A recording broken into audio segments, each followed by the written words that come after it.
संपूर्ण महाराष्ट्रात लोकप्रिय झालेले आमच्या @कागल लाईव्ह या चॅनेलला लाईक करा व बेल दाबून सबस्क्राईब करा. अण्णासाहेब पाटील महामंडळाच्या कर्जदारांना नियमित व्याज परताव्यासाठी भरीव निधीची तरतूद करा.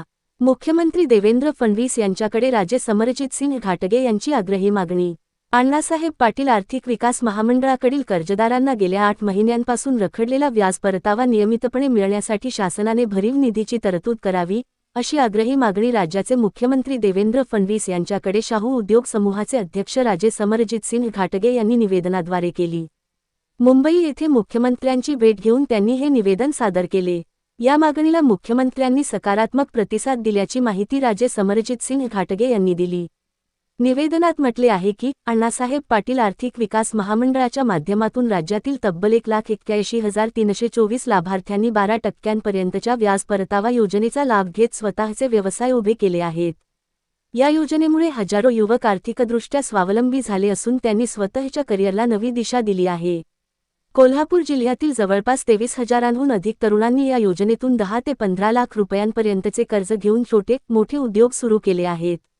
विशेषतः राजे विक्रमसिंह घाटगे सहकारी बँक मराठा समाजातील युवकांना या योजनेतून कर्जपुरवठा करण्यामध्ये अग्रेसर ठरली आहे. 1738 तरुणांना 172 कोटी 68 लाख रुपये इतक्या रकमेचा कर्ज पुरवठा केला आहे. त्यामुळे हे तरुण यशस्वी उद्योजक बनले असल्याचे घाटगे यांनी नमूद केले.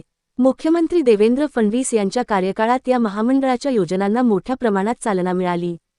मात्र गेल्या 8 महिन्यांपासून व्याज परतावा नियमित न मिळाल्यामुळे लाभार्थ्यांचे आर्थिक गणित विस्कळीत झाले आहे. नियमित हप्ते भरताना तरुण उद्योजकांना मोठी कसरत करावी लागत असून हप्ते थकल्यास व्याज परताव्याचा लाभ बंद होण्याची भीती निर्माण झाली आहे. त्यामुळे मोठ्या मेहनतीने उभे केलेले उद्योग अडचणीत येण्याची शक्यता असल्याचे घाटगे यांनी निवेदनात म्हटले आहे.